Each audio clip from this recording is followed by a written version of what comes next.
welcome everybody. Excited that you could all be here today with us. There we go. So this is actually, I think, Kristen and I's second time presenting this particular presentation and our third time presenting together. So we're excited that we can do this today and that so many of you have taken an interest of being here today. So hopefully our plan is to kind of share a little bit about the work that we've been doing together now since about 2018-19. Our experiences together, some work that we are super excited about and we are excited to continue to do and grow and expand upon. But we also want to share and hear about your work as well. So this is hopefully a chance. We're not the be-all end-all experts in the room, and know that there probably is a lot of expertise and experiences that are out there in amongst all the people that are on the call today. So please feel free. We want to have those, we did allow some time and opportunity for others to share as well. So be prepared and feel free to do that. So I'm Michelle. I'm a field specialist here in New Hampshire with on the Education and Forge Youth Development team with UNH Corporate Extension. And I'm Kristen Bean Warren, Merrimack Valley Middle School 6th grade science teacher and educator, switching over this year from special education. So we'll talk a little bit about modifying and how to fit all of this into just about any type of classroom. So just so you kind of have a sense of what we hope to achieve today. This looks like a long, lengthy list. So hopefully we'll get there. We'll talk a little bit about how our work started. And why we started to work together, and then the impact it's had for students and faculty here in the building. We are presenting from Kristen's classroom, so what you can see a little bit in the background, we'll show you in a minute what is transpiring here for her students. We will walk you through a quick abbreviated version of a hands-on activity that the students do with Kristen and also other members of her team here in the building. We'll share some tips and tricks of what we've learned through the experiences over the years. Hopefully you can learn from that and also share with us what you've learned from yours. But also how the project is continuing, where our plans are taking us, how Kristen's been able to expand from what we started as a hydroponics project and where that started and where she's expanded it to. Resources that are available, both here locally, but also some that are available nationally. So we did see Louisiana, Wisconsin. So don't be afraid that it's just New Hampshire here. The resources we'll talk about are available nationwide. So that will hopefully be available to you. And then also that time to share what experiences everybody has had so that we can all learn from each other. I think that's really important. So just a quick kind of overview, how this partnership started, kind of why we started and where that background piece. So for those of you that are maybe or maybe not familiar, 4-H is a nationwide program or international program, but has several delivery models, and one of them being a school enrichment delivery model. So working within classrooms with educators, we do work with curriculums that are research-based. They're aligned to standards, so next generation science standards. And we work really hard with our educators to make sure that we're meeting their state standards, Common Core standards. And Kristen will talk about that and how that process went between her and I. It is built on a hands-on approach, so experiential learning model, learn by doing. And in a lot of cases, particularly here in New Hampshire, I can't speak across all programs in all states, but we have a model here in New Hampshire where we are developing volunteer or mentor support that's available to support in the classroom experiences. And I'll talk a little bit about some projects that we've had going on that were funded through some grant dollars that we did pilot right here in Merrimack Valley and how that work has gone. So the work that we talked about in the hydroponics that we'll highlight today, we have connected right to our science standards here in New Hampshire and the connections to the core curriculum. So making it really grounded here and meaningful to the students and really an easy transition for Kristen and others in the building to implement into their classrooms. The other piece that we really worked on in the beginning was when Kristen mentioned that she was on that special education team, was making sure that lessons were accessible to all.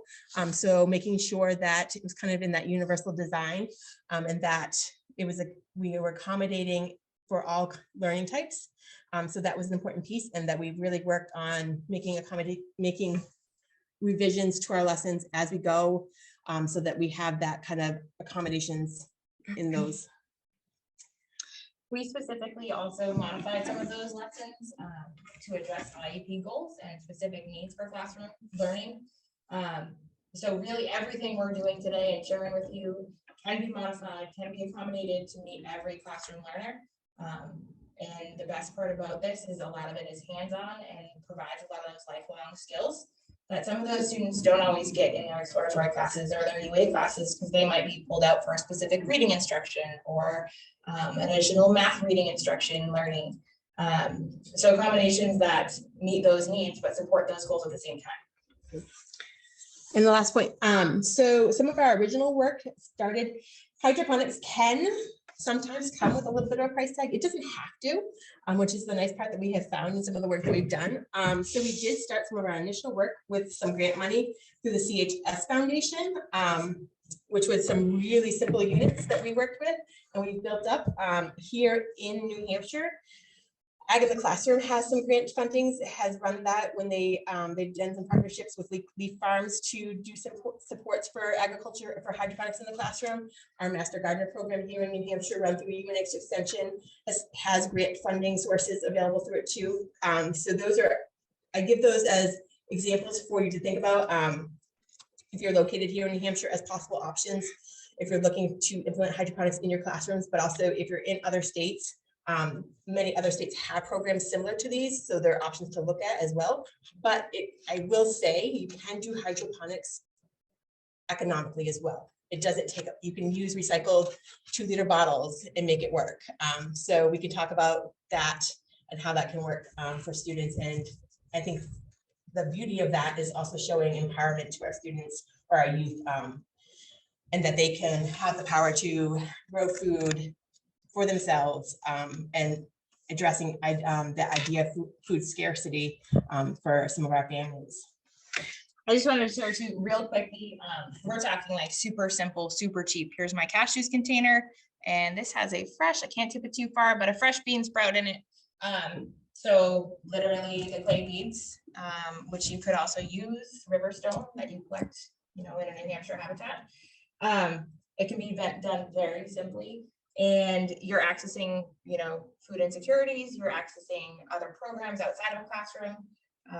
So any of these foundations that are shared today and shared in the slideshow, also if you're not working in a classroom, but working for a food co-op, or we've also talked with folks from family support systems, social workers that are helping families to get the links they need, basic systems that they can then provide for their family or themselves. And I'm sorry to say too, also, since we have a screen up and we're presenting on a laptop, you may be able to tell that too, that if there are questions coming through the chat, we may not see those. Please know if you're putting questions in the chat, we will take a moment at some points in this presentation to check those. So go ahead and use that. You can also always unmute as we're talking. Feel free to interrupt and ask questions as we're going. We're not opposed to that. We want to make sure you get your questions answered. Michelle, we're getting some word that it's a little hard to hear. So I don't know if you get closer, or I'm not sure how to adjust for that, but just so you know. Yep, absolutely, sure. Hopefully, is this a little bit better? I think so, yeah. Perfect. So I think this is the last of kind of the overviewing part, but just some benefits of partnering with 4-H that we have found is just that access to research-based curriculum that's grounded in experiential hands-on learning, I think has been a real benefit for the classroom here, that we have found, that Kristen's found as far as reaching out to community partners, and a resource that she didn't necessarily, we have a relationship outside of the classroom and didn't really realize, and we had this discussion, and then it's really blossomed into this exciting experience for her students inside the classroom. And then also exposing students and providing her an opportunity for students to to extend the learning beyond the classroom and making community connections to programming that's happening outside of her classroom. So when her student gets sparked in the classroom around hydroponics or food systems or anything, like we're talking hydroponics and plant growth, but we know that there are side conversations that happen from there. And then they have a spark that happens there. Then there's a connection to programming happening outside the classroom that's related to that. And then there's that connection, as well as life skill development. So, you know, we're talking hydroponics, but we're also talking resource development and teamwork, utilization of research. So it's not just learning about plants, but we're also developing life skills through that project. There you go. And so then I'm going to turn over. We're going to kind of get into some of the nuts and bolts of what we do. All right, so the diagram you see in front of you is, I'm sure some of you are familiar with, but parts of our plant. So this is where we start basic hydroponics. In our 6th grade curriculum and content, we are tasked with learning about parts of plants, the transfer of energy through plants, and photosynthesis, the process of the sunlight being taken into the plant to generate its food and create its own food. So parts of the plant, our students are then tasked to research this and work together, communicate together, use different options to research. So they're using text, they're using their interactive web options that we all know and love, and they're labeling together. So for some of my special ed learners, spelling, just basic parts of our environment, what's happening in the roots, what's happening in our weather that affects the plant. We modified some of this to just meet the needs of a basic student learning. Then we can also take it further to develop the parts of the plant and what each specific part needs, and why do the tomatoes then turn red. So we can go deeper and we can allow our students to explore independently. Sorry, I had a visitor at the door. Explore independently and take this knowledge as far as they want. So we did this as one of our first steps, and really getting them to explore that 6th grade standard, and then meeting what they have as they learn. And I think that is probably a good point too. So we're coming from, if we're talking about meeting students where they're at. So right now, Kristen working in the 6th grade. And so not knowing where everybody's at. So maybe some of you are working with littles. I know a few of you that are on, I believe are elementary schools, working with elementaries, those littles, and some that maybe with high schoolers and such. So thinking about kind of we're presenting on that baseline and where we're at, but there is opportunity to adjust dependent upon where your youth are at, to bring it to their level. But really when we're starting and introducing this, that core concept of bringing the entire group, no matter what age group we're talking about, to kind of some common ground. We're wanting to make sure everybody has a basic understanding of plants, their needs, and that we're all working from a common vocabulary before we even get into what hydroponics is. And so that's kind of where we start, just making sure everybody's on common ground before we build from there.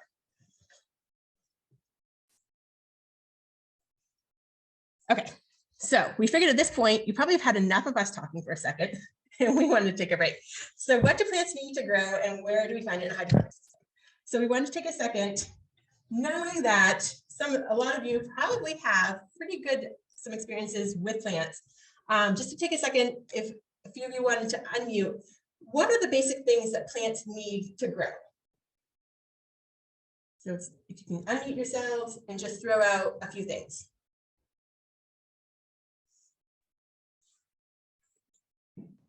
Don't be shy. What was that?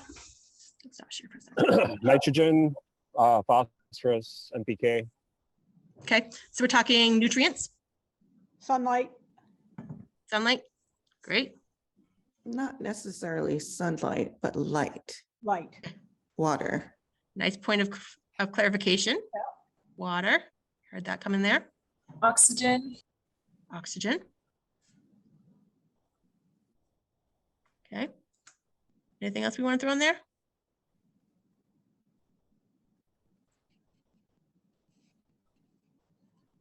think I heard that one. Yep, water, yep. You got 'em. Okay, Lots of kids will say soil. lots of kids will say so, because Lots that's of teachers will say soil too, but right. But that's all. where they're at. That's their point of right. reference, right? Yep. And that's where we can start a great conversation. So great. So let's start that conversation with them. And we can put our hats on like we're the student, right? So we have that list, and that's exactly one of the things we do to start the conversation with our students. Let's start brainstorming, let's throw it out. And when we have, I think when Kristen and I tend to lead with our students, we lead with, there's no wrong answer. We let them like throw it all out, like let them brainstorm their list as big as they can, and then talk through what the plans really need are. So we kind of talk through why and what they think there is, what their reasons are. And then we get into, okay, so where do we find that all in a hydroponic system? We whittle down the list to what the really needs are, and we go, where do we find it? And so we come down to this, where do we find all the aspects of plant is what we use with our students or youth for a hydroponic system. And I'm not sure if anybody's heard of this acronym as a way for students to keep in mind what plants need to grow. It's on the side. We used to, and I have seen it done this way before, where it's plants, plural with S at the end, soil. But that's kind of confusing if we're talking hydroponics and we're trying to explain that we don't need soil. So we've made the decision that we're not going with the S, because we don't need the soil. We really just need the place, and we provide that. And so we talk through about, okay, where do we find all this in a hydroponic system? And then we get into the fun stuff. And I think I've taken over Kristen's slide and talked through it. So That's all right. Would you like anything if there is anything else to interject on this? Well, that's so just that this is one of our basic hydroponic systems. One of the first that we start to talk about as exploratory students join the classes. They learn about the different types of systems that we're running. This is one of their basic. And just what do they see in this? So what do we already know? Some of you have heard of the KWL charts. What do we know? What do we want to know? And what have we learned? So we do that using this basic image. And we are then taking a snapshot of what we discovered from our plant and what our plants need to grow, and then applying that to how they can be successful in a hydroponic unit. And I think Kristen and I may have made a basic assumption when we started this presentation also, that everybody on the call today knows what hydroponic growing is, and that may not have been the case. And we apologize if that is. But for anybody who doesn't know, that we are essentially talking about the growing of plants in a growing system that is void of soil, or essentially, and I won't say that's like void of soil, because there are some systems that do look to mimic, they have soil, but where the main source of nutrients is not from soil, like in a traditional growing system.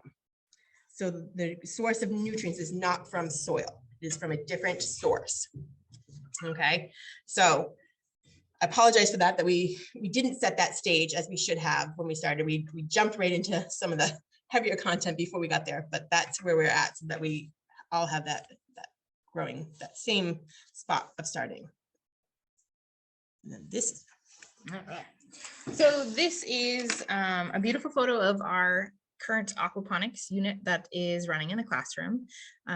So we're talking about the different controlled indoor environments that we have here in a classroom. We are optimizing whatever we can for our plants to be able to produce in the classroom setting, and allowing the students to experiment. They're working on their scientific standards as far as temperature and measurement. They are getting to do all of these hands-on things using the different types of systems that we're running in the classroom. And then next to the obvious fish tank, you can see a little 1 liter bottle unit. That's a wicking system, which is the second type of system that everyone here in 6th grade science gets to explore. And Michelle spoke just briefly about some of the grant funding. In collaborating and working together with her, we have secured funds so that here our public school can have access to that material, and our students can explore that and then take that home as a food source for them. So I have 84 sixth graders this year that took individual units home and are currently growing green beans. I have 34 of them that are successful in still picking green beans and going through the process of pollinating and having a fruiting body at home. So that's kind of exciting. But we're also talking about the basics of experimentation and what is our scientific method and how are they processing through that. So some of our sixth grade content we cover during this unit. And then things like our aquaponic unit and this vertical system that's running behind me is with us in our science classroom, as well as an exploratory classroom, which is a little more in-depth. Students can choose to sign up for it. And then they get to explore and build different hydroponic units and run them in the classroom. And then we talk further about pH levels and nutrient and what the specific plants that we're growing in those different units need. They get to test, they get to monitor, they get to do things like, Miss Bean, my plant needs Mountain Dew today. And they bring it in and they test how their plant is going to do over a process or a period of time. Some of them have decided to put their 1 liter bottle in a cabinet, and now I'm depriving it of a light resource. So what's going to happen? So they get to explore and just be creative and experiment and test what does happen with our plant process when we change those things up. And we start to connect some of that in exploratory with artificial lighting and greenhouses. We're very fortunate here. We're close to leaf farms right in Loudon, New Hampshire. So we have coordinated with them some video resource. We can't go there, unfortunately, because it's all agriculturally controlled and a few food resource. So it's a lot of students to bring inside, but they have shared video with us that allows us to see the big picture. How are these hydroponics units supporting us in our grocery stores and as a food resource as well? I just want to take a check on the Kristen, I chat. just want to jump in for a second. We have a very specific question about what you're talking about. Mary asked, I heard fruiting body and green beans. Could you explain what that is about again? Yeah, absolutely. So let me take you on a tour right here. Okay. So if we look right here, so this is one of the green bean plants that's currently growing in our hydroponic, we'll pull this one, it's a little out here, hydroponic unit. So the roots are sitting in water. Our plant is successfully growing.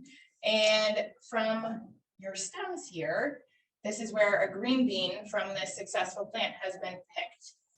So the actual fruit of the plant, or the vegetable in this case, our little bean. This one is about to have a bean right here. It's got a bud that started. So the actual bean, the green bean, that is going to come off of the plant. Is that helpful to answer the question?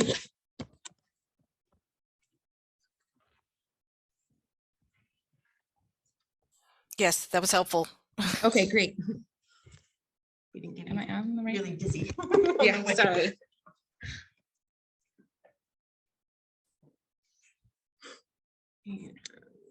So we can do the same thing in this classroom with many other vegetables as well. We have some Swiss chard growing, we have broccoli growing.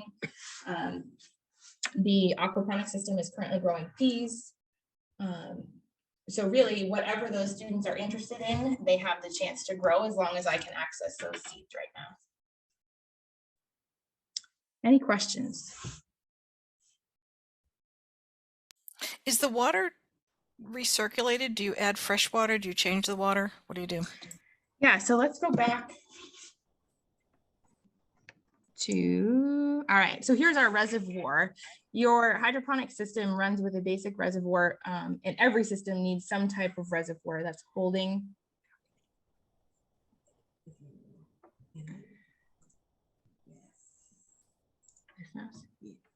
So this water reservoir, Michelle's filling me in, they can't see where I'm pointing. So your water reservoir, that is either in the case of our cashew container. This, if I move it a little, you can see the water. That's where our water is placed and sitting. So this does not have an aerator, which is creating the oxygen that your plants are going to need in the root system. But occasionally we pop this one out and we add a little air, just allowing things to circulate and stick it back in. So allowing that oxygen to circulate through the roots.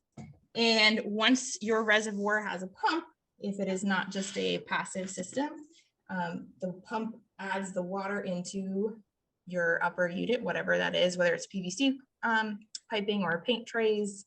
We'll show you a couple of different models in just a minute.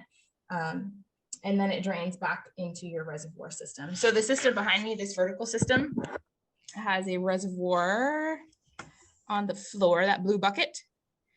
That's our reservoir. It has a pump in it, which also is an aerating pump, so it pulls air in, and then each of the different units is running right there. So we have Swiss chard happily growing. We've got broccoli. The beans are doing best right now.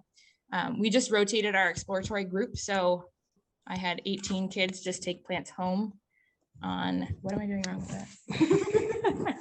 I had 18 kids taking plants home last Friday. So our unit was really full and exciting, but our timing's a little bit off. Any other questions? In the cashew thing you just showed us, what's the growing medium in that? Yeah, sure. For the sake of not dumping it. So the seed the student planted is specifically in rockwool. This is like a Bersaw. Yes, Miller wool. You know, any ag store, Amazon, easy to get, comes in large sheets usually, and also comes in different sizes depending on the net cup. And then clay aggregate. These are little clay fired beads that are, oh, much better. Michelle's done this a few more times than I have. So that's what that specific one is setting in. And as we go through our experiment and how students have been able to choose and make some choice in what they're growing in for a grow medium, we will also talk about vermiculite and perlite and cocoa shavings. We've had students that have chosen river stone. I have students who have also chosen the like small stone and pebble that are used in fish aquariums and tanks. So they have they can explore and try whatever they want at this point. I do have a student that said our clay beads look like Cocoa Puffs, so she brought in Cocoa Puffs to try and was not successful. Did not work well, but she had fun trying. So that's what we're kind of using. Rockwool has been successful here in the classroom. It holds a lot of moisture and we typically dry out here on the weekends.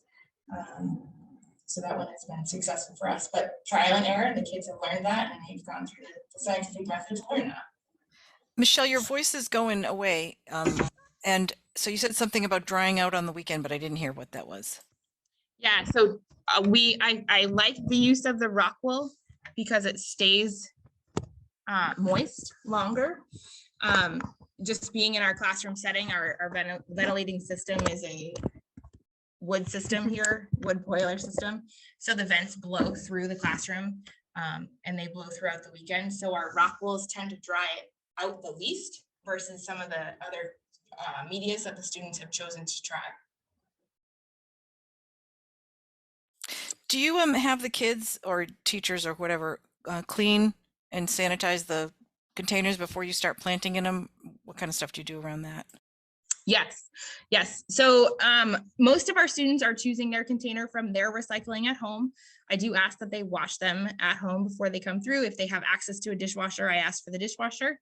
If it is something like a nut-based container, like that cashew container, for the safety of all of our students, we do have a dishwasher access here that we're allowed to use as teachers. So I do put those through just because I do have a couple of peanut allergies, including a tree nut allergy myself. So we are very cautious with that.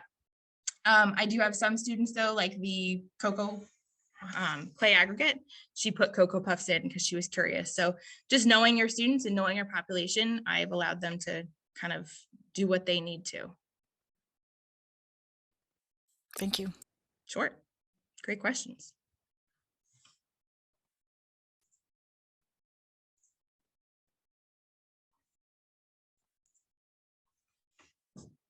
All right. So we have a bit of a sample activity today for you and talking about the grow mediums that we were just working with. We're going to just demonstrate and show you a bit more about that and what it means to have different grow mediums and why the different types are important. Okay.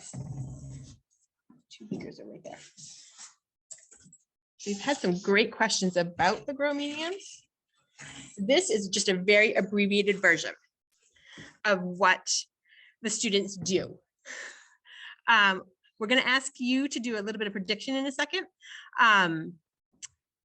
So in the activity packet, the cultivating roots activity, one of the activities, I think it's like the 3rd or 4th activity in the packet, curriculum, they explore grow mediums. And so with that, they have the opportunity, we give them, depending upon what we have for availability, at least 3, if not up to 5 or 6, depending upon what's available, grow mediums to explore with. And so they have the opportunity, we discuss grow mediums in the sense of what they are and what they're looking for. And so we talk about observing them as far as touch and feel, just as a way to make observation about them. Particle size, cleanliness, as far as we get examples when we talk about that, if we're talking about hydroclay, that hydroclay is just hydroclay and that there's no frog legs in them. So students giving that piece of it. So it's just hydroclay. Because especially like if we're talking river rock and you're going to source that from a river, we don't want tree pieces in there or bacteria or like little fungi in there and stuff. So you don't want any of that moss or whatever growing on that rock. So we want to make sure it's just river rock. So particularly in those kind of things, most of the things you're purchasing from online or from a store, it's clean and it's sterile. So we talk about that and the uniformity of the size, those kinds of things. And so our students get very hands-on with it. They are allowed to touch it, feel it, they observe it. We give them that time. There's an observation sheet, which you actually will see in a few slides. We just have a screenshot of that and they make observations about it. So you don't actually get the chance to do that today, sorry, but we are going to describe the 2 things to you just so you have it, because I'm going to ask you to make a prediction. And so 2 of them you've actually seen, we've been talking a little bit about. So one of the grow mediums that we're going to test today is the hydroclay, which is that round ball, that brown ball that looks like Cocoa Puffs. And so I'm going to describe it to you. It's a hard ball. When I squeeze it, it doesn't have any give to it. When you look at it, if you're looking at it up close, you don't really see, like, it doesn't look very porous or anything like that. It kind of looks very solid. It has a very solid feel to it. It is lightweight. It doesn't feel super heavy. If I drop it, it has a little bounce to it. I don't know if you can hear it bouncing off the table. So that's how I can kind of describe it to you. In a cup, it has some space. It has room between the different pebbles. You can see a little daylight through there. So different things. We're asking those students to use their observation skills, use their senses, and determine what they like, what materiality is going to work. So the one we're going to compare it to today is called perlite. And so that's a white material that you saw in the cup. And so if I pick a piece of perlite out, this is this white material. And if I squeeze it, it actually has give and it'll make a powder in my hand, a white dusty powder. So it can make a mess, which students love. So it has give to it, can be messy, can be powdery. When I look in the cup, it has a fine powder dust around the cup that it's created from when I poured it in. There are different sized particles. Some are very small. There's some bit larger chunks. As you notice, it's more compact than the hydroclay that you just looked at. There's less room in between the particles. So it's a more compact type material. Okay. So the unique thing about both these cups that the material is in, there's a hole in the bottom of each one of them. So they're sitting in bowls that you can't quite see. The order clay, as we're doing this, we'll talk about the clay pots. You can order them right offline. Amazon, you can get them in an Agway or Blue Seal too. A lot of the stores like that have hydroponic sections now, particularly here in New Hampshire. Blue Seal and Bo has done a great job with creating a section. The Agways have also done that as well. Lowe's and stuff too are doing that kind of a section. So we're going to test these 2 materials. What I'm going to do is give you a second. So now that I've described the 2 materials for you, what I'm going to ask you to do is at least write down your predictions. If you're brave enough, you can also put it in the chat. Which material do you think is going to allow the most water to run through it? Which material is going to allow the most water to pass through? So in a minute, I'm going to pour 100 milliliters of water through each material. We're going to give it about 3 minutes while we're talking to drain into the bowls. Very important when we talk to students that these do not leave the bowls. And then we're going to measure how much water has gone through. So which material, the hydroclay or the perlite, is going to allow the most water to pass through? Take a second. While you're doing that, we're going to go ahead and pour the water through so we can let the time start.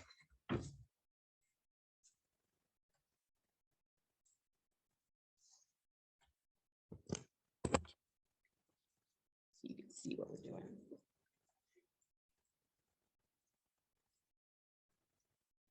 I've never done pour and video at the same time. Like super multitask.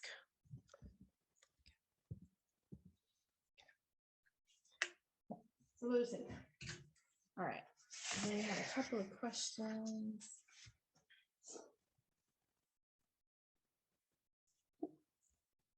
Difference between aquaponics and hydroponics. Yeah. Good question, Deb. So aquaponics and hydroponics. So hydro, the beginning of that word, dealing with water, and aqua, also water, but with the introduction of fish and different nutrients from our fish and their feces that they are expelling. So our aquaponics is also connecting the oxygen from the fish, the nutrients from the fish, and the hydroponic is just the water-based that then you add a nutrient to. Great question.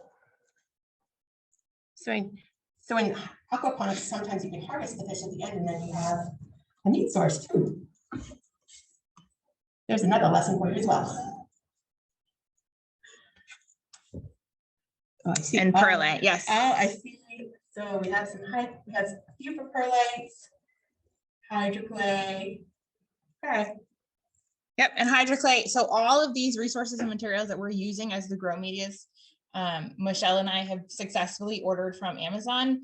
One set of the clay beads this year, I was not able to get off Amazon for my early fall order, but I was successful with our Agway right here in New Hampshire. Okay. So while those are sitting, we're gonna continue on with that and then we'll let you know the results in a few minutes. So these, just a few pictures. Yeah, so this is hands-on. Some of my students actually learning in the classroom. Well, not even in the classroom. That's the other piece of this that I've really loved, teaming together with Michelle and thinking about science in general. We try to get outside as often as we can. So rather than making a mess with water, and take your cup outside and we're going to test outside and then start to think about, you know, the plants under our feet. What do they need? What are they using to grow? So a few pictures here, our students are looking at pH test strips. They're testing the different pH as we then started to connect this to wetland plants and how our habitats and wetland resources growing and how do we connect that to our real world and our growing environments. That's all right. So just a little bit of, you know, student interaction, how it's actually going outside. Also a chance for them to be masked down in our fun time of COVID. So this is Michelle and I teamed through all of this beginning with COVID and have been successful in applying it throughout the entire time. And now expanded all of that to more of an exploratory that focuses on hydroponics and wetlands and how do we get those kids to connect the two. And then talk about our New Hampshire habitats and how they can support us as a food resource as well. Yeah. Okay. So just promise we would share some resources that are available. Grow with the Flow there on the left-hand side.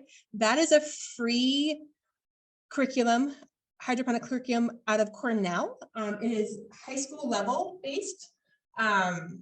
So it's just Google it and downloadable there for you for taking. It does have in the back of it, it has the lesson, it has the design for 2 PVC grow units. One is horizontal and one is vertical grow unit, PVC units.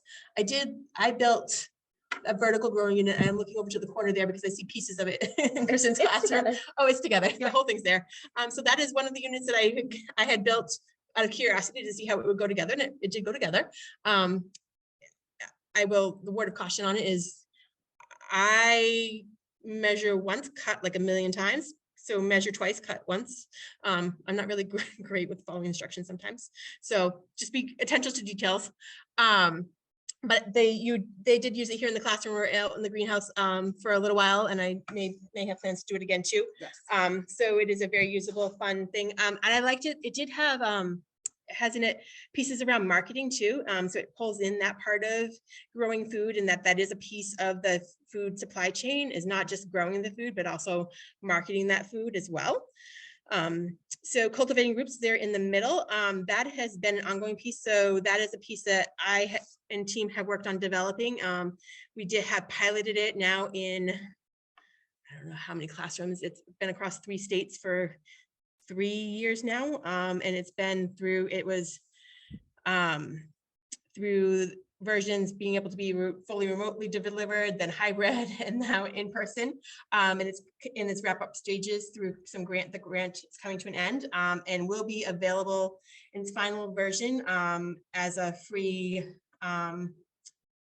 resource to not only schools, but also anybody who's also delivering programming in out of school time, 4-H settings, those kind of things.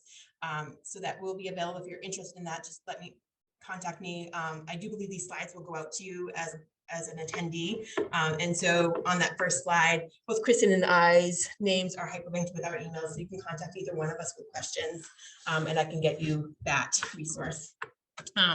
Exploring Hydroponics is also a resource. It was a partnership through a couple different agencies, more towards the elementary middle school age range there, and it's a really long curriculum if you're going to go print that one out, but it has a lot of great activities in that that are different than the other two. And so it's growing systems through 4-H. Again, that is a high school level one that does differ from Grow with the Flow and has a great work that goes with it. So a couple of resources there. That one not free and is available through the 4-H model, curriculum model.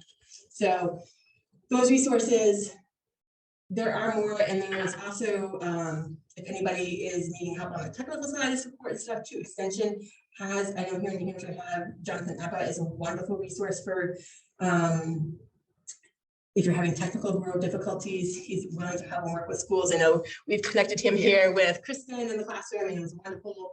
He was here in the fall time and talking to students. I had done some work here in the classroom, and then he came in, the students were able to pick his brain about their grow units. But willing to work with schools. And then if you're not from the state, Extension is nationwide. So I'm sure there are resources in your state. And if you need help getting connected, let me know. This is just a slide, just a sample of a couple of the student the worksheets that are in that for observation that we utilized. So that there's that connection that they're using some of that scientific processing and able to track what they're learning and making that hand to mind coordination there and observing writing down what they're observing. So also a way, if you are using in the classroom, to be able to track kind of what, where your student are progressing and what they're getting, what they're not getting. So a tool for you to utilize. And this is certainly where, you can modify your curriculum as you need per your student need. I have a few students that have done this with a drag and drop menu digitally. So they had weights to choose from, they had colors, they had observation words to choose from, and they were able to drag and drop. So nonverbal students were able to partake in this and participate. So it certainly can be modified. I do have some of those if you are looking for specific modifications, or if you're looking to work below the high school level, you can do it. You definitely can do it. And it's a life skill that a lot of these kids have already, they're taking plants home and they're like, this is amazing. I can provide food for myself. So valuable resource. I just want to share real quick. We're almost at our time to measure our water on our media. This is one of the super easy paint tray. This is lettuce. This is fresh lettuce growing. We're at about day, what's today? Monday. We're on day 4 right here. So a student brought her paint tray from her mom's basement at home. She learned this in the fall from Mr. Ebba, and this was a student project from UNH, somebody wanting to provide for folks on the street to provide food options for themselves. So your water goes on a paper towel on this end, and it provides a wick to your rock wool media, and your seeds go inside. So she'll be very excited to see tomorrow that we have success. And we'll see if we can actually, full leaf of lettuce here to the point that she can pick. So this particular example, she would pick, 1 row at a time and then reseed as needed once her sprouts go to seed. So she'll take her plant through the full life cycle. I will say that Jonathan has a great video that he did of that project too that's available. So if anybody's interested in that project and seeing how he puts it together, let me know. You ready? I'm ready. We'll do some measuring. Here, why don't you pour out of the camera? Okay. All right, so our media has settled. Michelle's throwing some hydroponics. Just making a mess in science. That's the best part. It's Kristen's classroom, so it's okay. Into our graduated cylinder to remeasure. So again, student standards. These 6th graders are learning how to measure, learning how to read rulers, learning how to read a graduated cylinder.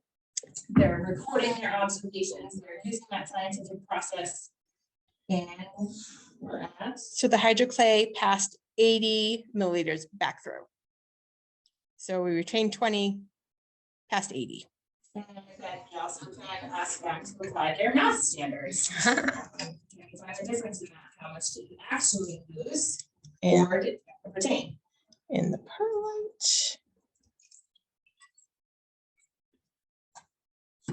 perlite. Passed just under 40, 34. So it was 100, we're about 30.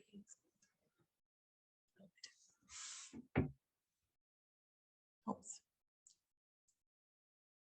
37, sorry. 37 through.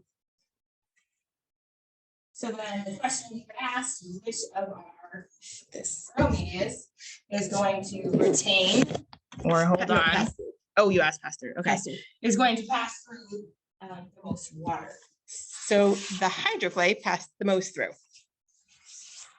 So, and just so we know, the whole time through, we allow the reflection piece to come back through for our students or youth, and the importance of that. They can then make decisions knowing what plants are growing and what kind of grow system they're growing in and the needs of that plant, what kind of grow medium is going to work best, because then that goes into how much water that plant needs and which is going to make the best kind of a grow medium depending upon that. So it all ties back in for them. And I think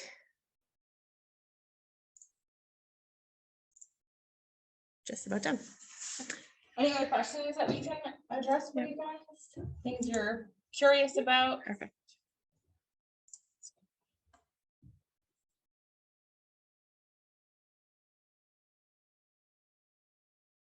Nice plug for the Agile Classroom Conference in June in Florida, Deb. Sorry, Michelle, I had to do that. No, that's good. So yeah, so it all depends on what you're growing and what your grow type is. If it's strawberries versus cucumbers, different plants have different likes or needs.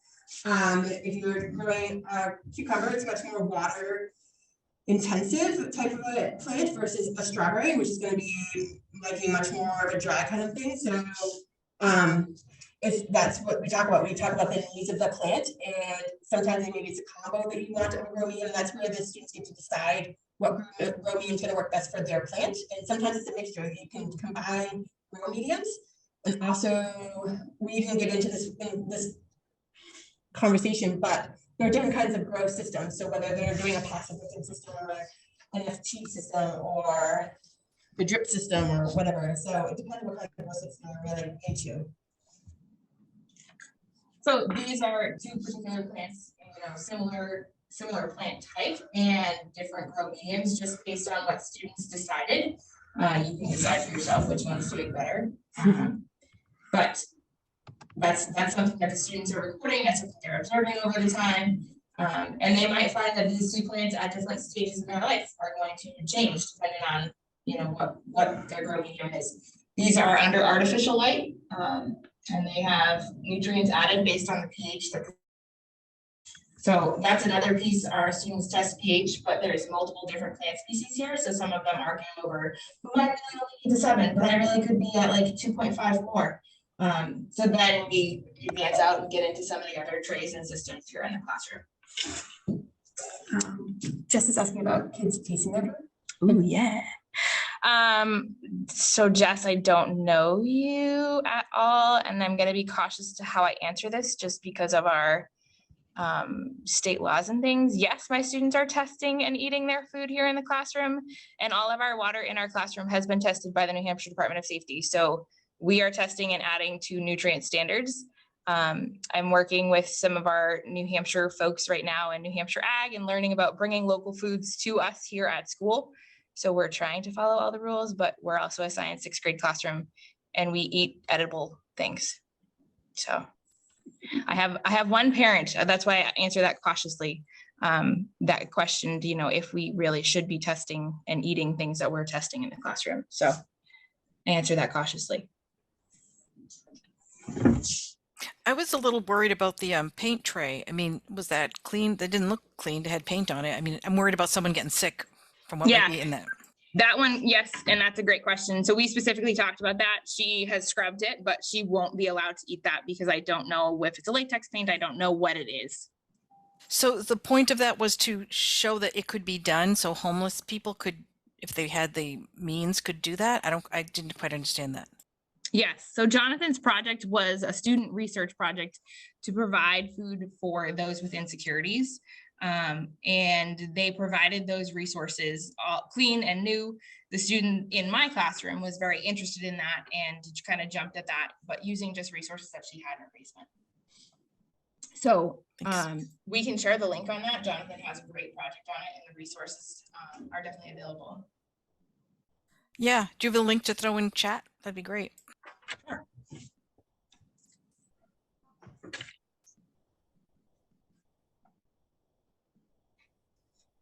Thanks. I don't know if everybody caught Deb Roby's. She had a couple of the other grants that are available for Kids Gardening. Whole Foods has some other grants, and I see some of those come through in my email box, but I didn't add them on the list. Whole Foods actually has one coming up for like $3,000. You Perfect. can do a lot with $3,000. Yeah, you can sure can. You could buy a hydroponics tower for that. Actually, a sure. lot less than that. Absolutely. One of the workshops last year in Saratoga Springs for the National Ag in the Classroom thing was Alaska has a lot of hydroponics that they do. Yes, they have a whole curriculum and stuff too. So some of the stuff you'll see in Cultivating Roots is we took some of their stuff and adapted that with their permission to fit the remote, when you're heading to remote learning stuff. Figure if they can grow vegetables in Alaska in the winter, then Yeah. you know, most anywhere can. Yeah, I think they have a can for a 5-gallon bucket. Yep. And that's certainly something here. So we have a greenhouse here at MV and we have access to that, but we are not able to heat it right now through the winter. So we kind of modified what we could for winter in the classroom here. And then in the spring, like Michelle said, we run that other larger vertical system out in the greenhouse. So we've been able to play with that and kind of see though, what can we do without a huge greenhouse? So this is just media. That's not gonna bring in my web,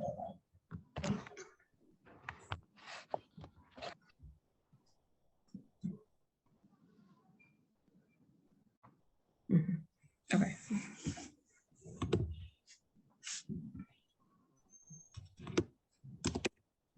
So I am adding a link right now, and this is to Jonathan's project with the paint tray.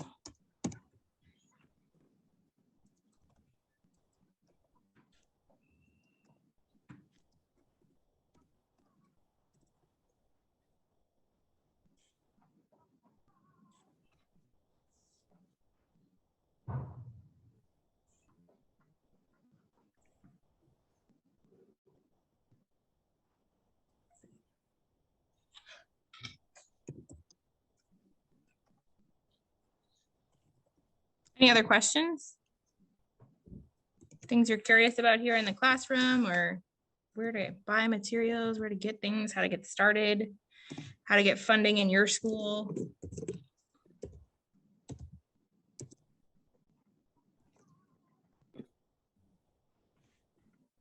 There are a couple questions in the chat. I don't know if folks feel like they got those answered. Oh,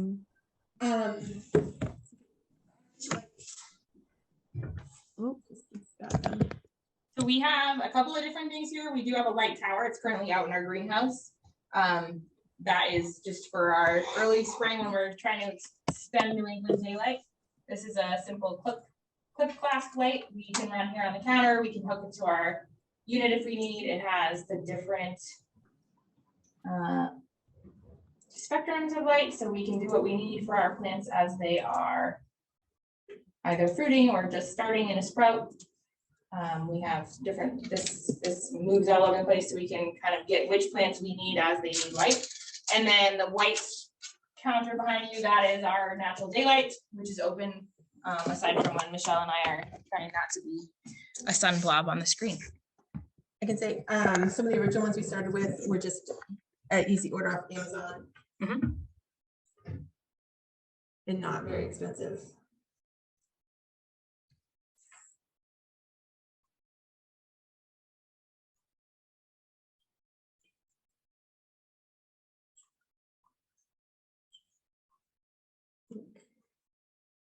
No, if we miss any other questions.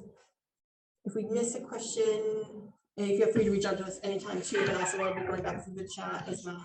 We can try to reach out as well. yeah. I do need to get a copy of the presentation. Yeah, so we're coming up on about an hour. If nobody else has any questions for Michelle or Kristen, we can let you all get back to your day. This was recorded, as you all know. We'll send out all the resources and links that Michelle and Kristen shared. And yeah, we hope to see you at another webinar soon. Thank you both for presenting. This was really informative and an exciting thing to see how the kids growing and eating what they're eating what they're growing. We're working on that. That's exciting. Yeah, right. Our hope is to get it so that we can grow things here in our greenhouse and that our cafeteria can access it. But we have a few hoops to jump first. Yeah, well, we'll get through those hoops. Yes, together. Take care, everyone. Thanks, everyone.